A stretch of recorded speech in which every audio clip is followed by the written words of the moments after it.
A viewer contacted WRAL Investigates. We think local news should use its power for good. Children of division employees getting high-paying jobs that were not advertised. Disciplinary action has been taken. Uncover broken systems. North Carolina ranked as the nation's worst. Who's accountable here? Reveal patterns of abuse. I'd like to talk to you about your Medicaid billing. More than 60 hours a day. How is that possible? Cullen, this is just mind-blowing. WRAL investigates. Despite the slumping economy, the number of homeless in the United States and North Carolina is almost unchanged since 2009. According to a recent survey by the National Alliance to End Homelessness, there are nearly 13,000 people in this state without a home. North Carolina did see a major increase in the number of homeless families, up 22%. However, a WRAL investigation found those numbers only tell a portion of the story. Cullen Browder is here to explain. Cullen? Well, David, you know, keeping a true count of the homeless out there really is tricky. There are those who are tracked in the shelters. There are those who are out on the street. We joined volunteers, in fact, earlier this month trying to document the chronic homeless out there. Tonight, those in between, just kicked out of their homes, searching for work, on the move, the invisible homeless.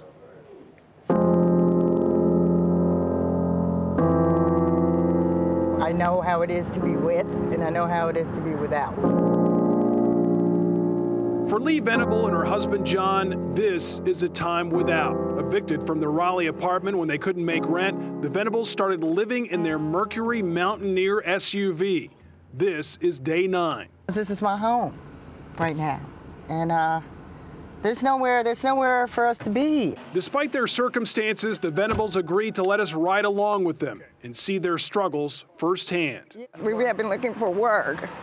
We can't find work. It's okay. It's They stop at the Women's Center of Wake County and tearfully meet Director Gene Williams. Not only have they been evicted, John and Lee face a deadline to get their stuff out of the apartment. If they don't, they lose their belongings. You know, if you see somebody in a car, you're not automatically thinking, oh, gee, I wonder if they're homeless. You know, you think they're just sitting in their car. So I think it's this invisible issue we have around us. For Williams, it's very visible. She makes a phone call to the landlord. So there's no alternative I can explore. And buys the couple a few extra days to clear out the apartment. She also gives them a little gas money. That's helpful because they run out of gas in the parking lot. John usually walks to the nearest gas station, but this time we take him to fill up his often used container. Back at their home on wheels, that fuel gets the engine running again. So now you have a little bit of gas. Yes. But you really have no idea where you're going to go right now. No. So the Venables venture out. A lot of times I don't know the name of the street or anything. I'm just somewhere where I feel safe. They're getting hungry, so John and Lee stop at this Southeast Raleigh park. They munch on leftover chicken wings and water bought with a gift card from the Women's Center. Could you have ever imagined you'd be here right now living in your car? Never. Out of work for a year, John recently found a manual labor job. Too late to keep the apartment, his first paycheck went to buy car insurance for their sudden home. He takes the family plight personally. But I feel less than a man if I can't provide for my family. Yeah, you know, I don't want to be in the car. The Venables see no other choice tonight. As the sun goes down, the couple must leave the city park. They head to the local food line, not to shop, to bathe. After working all day, John doesn't have a place to shower, so he washes up in the grocery store sink. Not being able to feel like a man to provide for your family, you know? Kind of hard to hold your head up. Food line will soon close, so the Venables scout out a place they've stayed before, a Walmart parking lot.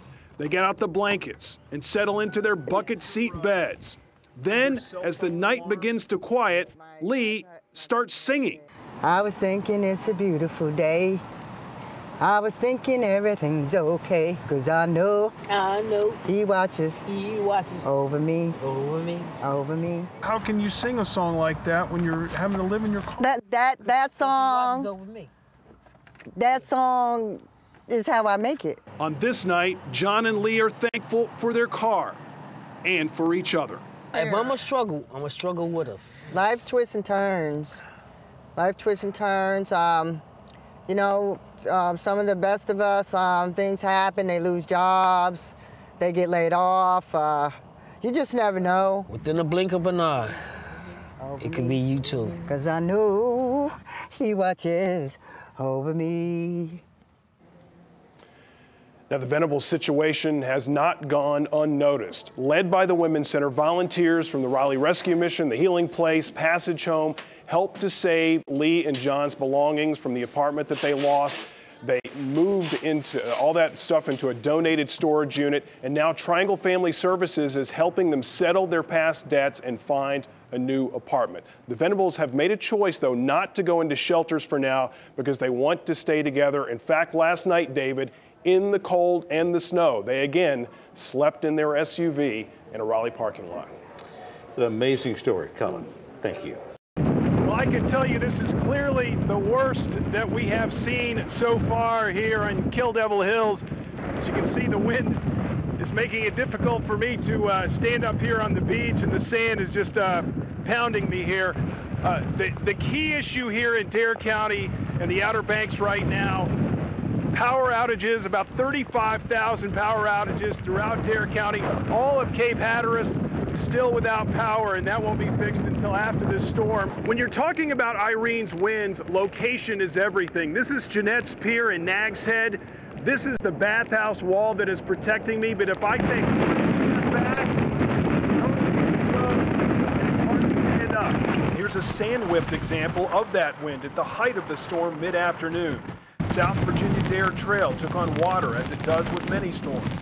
Emergency crews stayed on alert for problems. Scattered power outages hit the northern part of the barrier islands, while all of Hatteras Island and mainland Dare County went dark.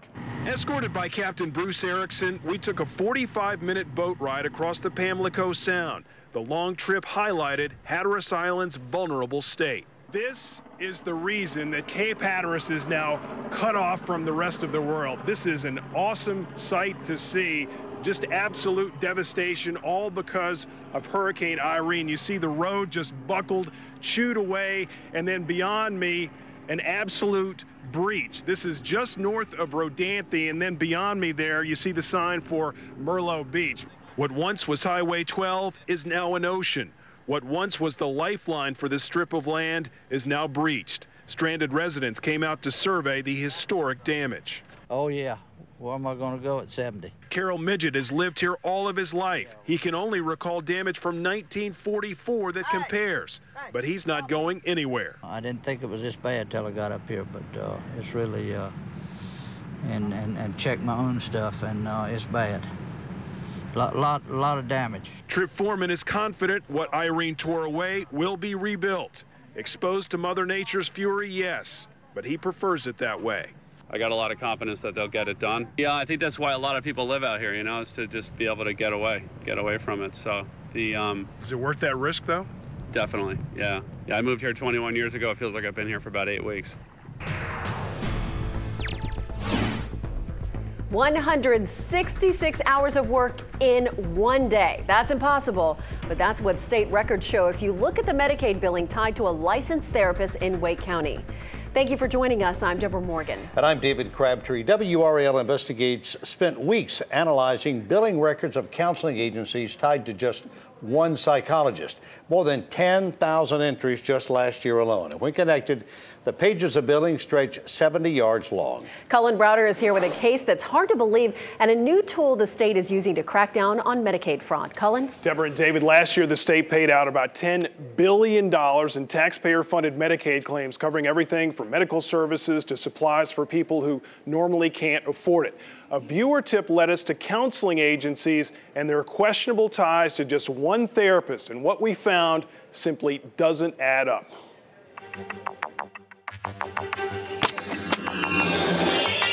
According to state Medicaid billing, psychologist Eunice Gadabaki works long hours. Hi, Dr. Gadabaki. Impossibly long hours. In these state billing records obtained by WRAL Investigates, Dr. Gadabaki's name is linked to 22,984 hours of therapy last year. Keep in mind, there are only 8,800 hours in an entire year. The state paid out $1.79 million in Medicaid money for Dr. Gadabaki alone. We're with WRAL TV. I'd like to talk to you about your Medicaid billing. Can you talk to us? According to the state records, you billed $1.8 million last year. That averages more than 60 hours a day. How is that possible? We finally caught up with Dr. Gadabaki after leaving messages at Amani Psychological Services, her Wake Forest-based agency. We went to her house. Would you like to say anything? We just want to make sure we're as fair as possible. Days later, her attorney contacted us. Brian Crawford concedes, of course Dr. Gadabaki didn't work those impossible hours, and she didn't get all that money either. He explains the doctor was hired by Rehoboth Consulting of Raleigh to oversee provisionally licensed providers. He says she signed off on therapy provided by other counselors, which these records reflect. But here's the problem. According to the state, providers listed in these billing statements must personally provide that service. In a statement, Gadabaki says there may have been some bills inadvertently billed under my provider number. Her attorney points out Rehoboth filed the reports. My name is Cullen Browder. I'm with WRAL TV. We called and sent emails looking for an explanation. So we went to get Rehoboth's side in person. Who from Rehoboth can I talk to? This woman came out. She tried to avoid us. We're with WRAL. By going in the passenger door, then climbing over to the driver's seat. Can I give you a card? The state wants answers about the billing as well. DHHS sent this letter on May 4th suspending Rehoboth's Medicaid payments because the agency determined a credible allegation of fraud exists for which an investigation is pending. Rehoboth CEO Lisa King Hodge later emailed us to say Rehoboth is cooperating with the state. Quote, "We have attempted to abide by all state rules and regulations and intend to correct any issues identified." I think certainly it's a reasonable assumption that fraud has been committed for years, not only in North Carolina but across the country. Acting Health and Human Services Secretary Al Dalia won't comment specifically on Rehoboth or Gadabaki. He admits in the past, rooting out Medicaid fraud was nearly impossible for his agency. Was this a system just waiting to be taken advantage of? Well, again, I think with a large and complicated system, there is a calculation that a criminal or a potential criminal will make. What are my chances of getting caught? Those chances rose considerably when the state implemented a new fraud detection computer program from IBM. North Carolina is the first and only state in the country using it. We think the numbers out of this first run may be as high as a couple $100 million or close to that of questionable cost. What this tool does is it points the investigators in the right direction. It tells them where to look, what rocks to look under, if you will. IBM Anti-Fraud Solutions leader Sean Berry points out with 88 million Medicaid claims coming into the state each year, that's a lot of rocks. The state processes hundreds of millions of Medicaid claims every year. And the fraudsters, the true fraudsters, know this. And they take advantage of the volumes of large volumes of claims. And Barry says counseling services are the #1 source for fraud. As Jesse James used to say, why do I rob banks? Because that's where the money is. Well, that's why we analyze particular types of medical specialties. It's where the money is. And we found plenty of taxpayer money paid on behalf of Dr. Gadabaki last June. 17 days with more than 100 hours of billing, topping out at 166 hours billed on June 14th alone. Records show Gadabaki provided services that day for 2 agencies in 6 different counties, 2.5 hours each in Orange, Person, and Halifax, 5 hours in Cumberland, 75 in Wake, and 78 hours in Durham. The total state payout for that one day, $12,290. Those June numbers took a huge bump mainly because of billing by yet another agency, North Carolina Behavioral Health and Counseling, based out of this unmarked office in Fayetteville. Through her attorney, Gadabaki tells us, quote, "I categorically deny any knowledge of the firm, its principals, or agents. I have never contracted or worked for the firm in question." Well, it turns out this case is not the only one under suspicion. DHHS now has red flagged about 200 providers. If you are a provider trying to rip off the system, it's a new day, and we will know who you are. We will come after you. Now, we tried contacting the registered owner of North Carolina Behavioral Health looking for answers. We have not heard back. DHHS also confirms that agency hasn't provided any invoices to support the questionable billing. Deborah. Cullen, this is just mind-blowing. Did taxpayers ever pay for counseling that never happened? Well, that is the ultimate question here. Dr. Gadabaki says she merely signed off on that therapy for Rehoboth, but she had no connection at all to NC Behavioral. The records linked to her also show therapy every day of the year last year, every holiday and weekend, except for just 3 days. We'll keep digging into this case and, of course, others, and we're told at least 10 provider cases have now been turned over to the Attorney General's office. State lawmakers tell us taxpayer money is on the line here.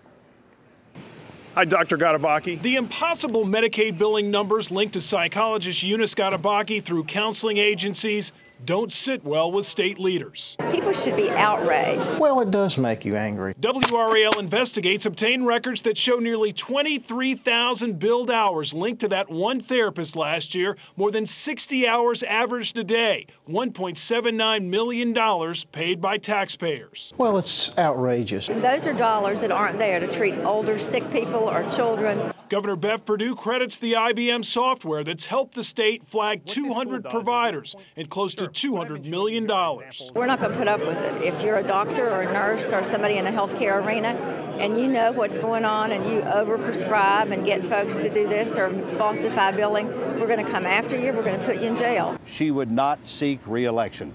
Cullen Browder joins me now with more on the shockwaves that we have felt by this grenade being rolled out into the political landscape. Incredibly surprising today, David. You think of Governor Perdue, you think of a political fighter, a political survivor, someone who has overcome barriers, but then you think about the barrier she's facing right now.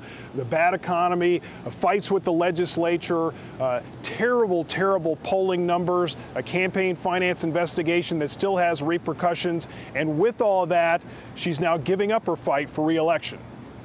It's a heated debate between the environment and lowering our dependence on foreign fuel. That debate is gaining steam in North Carolina, which is sitting on top of large natural gas reserves.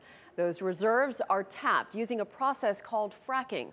WRAL's Cullen Browder went to Pennsylvania to investigate the pros and the cons of natural gas drilling. Cullen? And Deborah, right now North Carolina has no natural gas drilling, so there's really an opportunity to learn from others. People love the natural beauty of our state. They want to protect it even if drilling starts. Geologists say deep in the ground of North Carolina holds the potential for natural gas production. The Deep River Basin runs through several counties. Lee County is considered the hot spot, but the line of shale also hits part of Moore, Chatham, Wake, Durham, and Granville.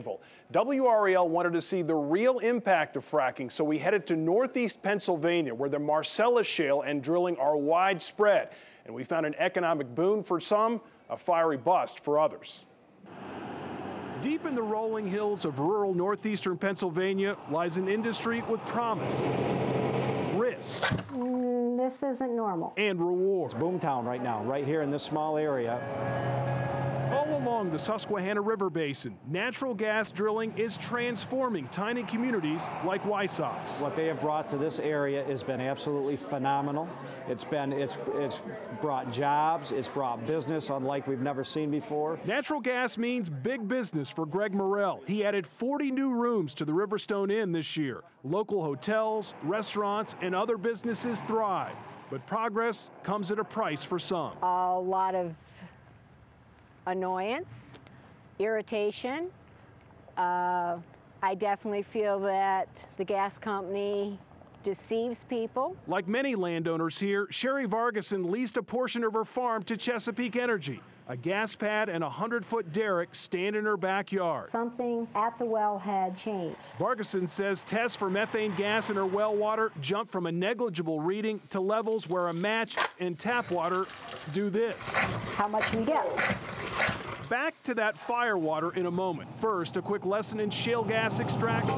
WRAL traveled to this chief oil and gas site in Pennsylvania where drilling is underway. Our tank's on the other side over here. Using a large bit like this, this is a 12.25-inch bit. Crews drilled through the water table to about 5,000 or 6,000 feet down to the shale. Then the drilling turns horizontal for another 5,000 feet or more. Next, a hydraulic fracturing team moves in. We visited this Chesapeake operation packed with trucks, tanks, and machinery. Crews send down long tubing into the shale. Charges are set off to fracture the rock that releases natural gas. Then a high-pressure water mixture is forced down, further opening up the cracks. Tons of sand follows to keep those cracks open. I would say that natural gas drilling is one of the safest industrial activities that exist. Horizontal drilling limits the number of gas pads so they can be tucked away in the rural landscape. But the one thing you can't miss here, trucks. Thousands of trucks. During the process, trucks pack the 2-lane roads, hauling water, sand, and equipment. 2,000 to 3,000 truck trips per well. The traffic is one of the negatives. So it changes the dynamic of the community. Duke University professor Rob Jackson and his team are on the front lines of the fracking debate. Protecting groundwater is just part of the issue. For each well, 5 million gallons of water goes in. Wastewater comes out. Many companies now recycle for the next operation. So we need to think about not just where the water will come from, but where the wastewater will go, who'll pay for it, and how we'll keep track of it. Now back to Sherry Vargason's water. Pour a glass. A gray cloud bubbles to the top. While experts say ingesting limited amounts of methane isn't harmful, she won't drink it. Researchers agree that methane exists naturally in Pennsylvania groundwater, but there's still dispute over who or what is responsible for dramatic, rare instances like this. Is there any doubt in your mind that the methane in your water is caused by the drilling out back? Oh, not at all. In some very rare instances, poor casing of a well or just the natural movements of gas below the ground can cause changes. And when that happens, you need to fix it. Chesapeake tests Vargason's well water and delivers 25 5-gallon jugs of fresh water to her home each month. It's like camping in your kitchen. On the other end of the spectrum, there are extreme success stories. This finished gas well in Susquehanna County provided more than $1 million in royalties over the past year to the Elk Lake School District. Even critics like Vargason cautiously see promise in responsible drilling. Is there any way you would ever support this industry? I believe that there is a way. And there are many more layers to consider in all of this. They range from the fracking fluids to the scientific disputes over whether fracking can lead to earthquakes. Tomorrow at 6 o'clock, we bring this debate back home to North Carolina with landowners and the lawmakers who will make the final decision. We caught up with Lolo on a good day. How you feeling? I feel well. Hi, how are you? A sunny morning with daughter-in-law Denise and son Dave Simpson. Sunday Mass at Sacred Heart Cathedral in Raleigh. I prayed to God that He'd give me the strength to raise 2 boys to be good, clean, decent people. She's definitely a woman of faith. For more than a year, WRAL has chronicled Lolo's journey as Alzheimer's disease tests faith and steals her memory. We've watched her lose track of the year. What year do you think it is right now? Just take a wild guess. 71. Her grandson's name. What's his name, Lolo? Lolo. I mean, I'm Lolo. This is, oh, I don't, Is it Ben? Is it Ben? No, it's something else. A WRAL documentary offered a window into some of Lolo's dark times. I'm so frightened. On this morning, though, church and family bring light and a sense of comfort. Since we last saw her over the summer, it hasn't always been that way. She was getting agitated, getting aggressive, trying to run away. She had fallen, actually knocked some teeth out. A new mixture of medication and some dental work helped. So did humor.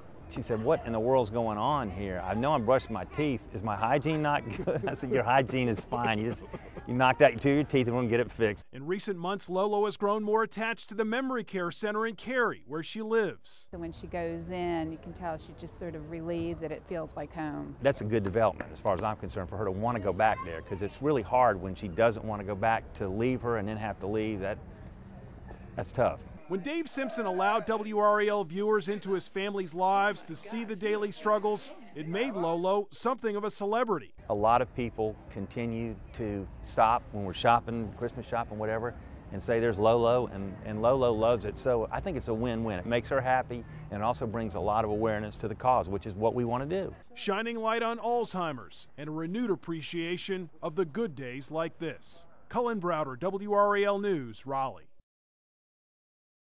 It's a story that you, the viewers, responded to in an amazing fashion on a local couple living out of their SUV. Well, now 4 months later, their story takes an incredible turn for the good. WRAL's Cullen Browder is here with a follow-up on the Venables. Cullen? Well, Deborah, we can say that road to a new home did not come easy. More nights in the SUV, a separation, job loss. They didn't give up, though, and neither did those who offered to help them. Tonight, the Venables are back together with a real place to call home.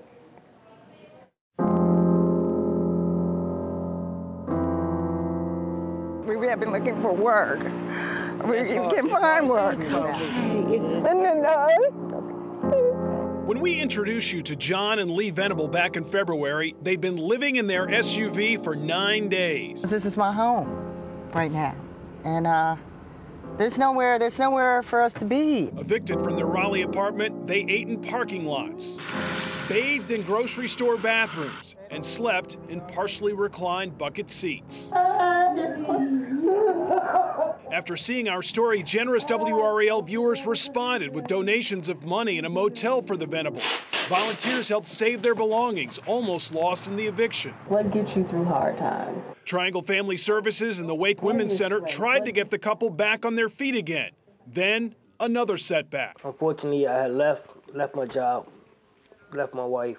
The stress on their relationship put their hope on hold. We were like ready to kill each other. We were like at each other's throat, whatever. Could you imagine being in a small place confined? It's all about a team, right? We're part of their team. We can't fix them, they can't fix them, but together, we all can make it work. Triangle Family Services didn't give up. John came back. He got his manual labor job back. And after many more nights in that SUV, the teamwork paid off with this, moving day. Welcome. Oh, it's good to see you out of that truck. Women's Center Director Jean Williams helped the Venables at their lowest point. She was moved watching them unpack in their own Raleigh apartment. This is the moment, and I'm trying very hard not to let my voice crack. You know that you really work toward when you do this work. They have simple pleasures again. A kitchen, a shower. There's a big difference when you can shower, going to church with this. A closet where John can hang his dress shirt. And instead of that front seat, a bed to stretch out in. That's good to be home. Yes, it is. When days living in their SUV turned into months without a real home, the Venables struggled. But they also dreamed about this day and this apartment. I have my own key to my own home, and it just makes a big difference. And, you know, these are better keys than car keys. It's still unbelievable, all the people that helped us. I just want to say thank you so much. And consider what it took to get to this point. WRAL viewer donations, the nonprofits, a willing employer and landlord, even Cardinal Storage in North Raleigh, which donated a place to keep the Venables' stuff. We're going to keep track of their story. Deborah. So many people came together to help them, and it's so great to tell a happy ending. Thanks, Cullen.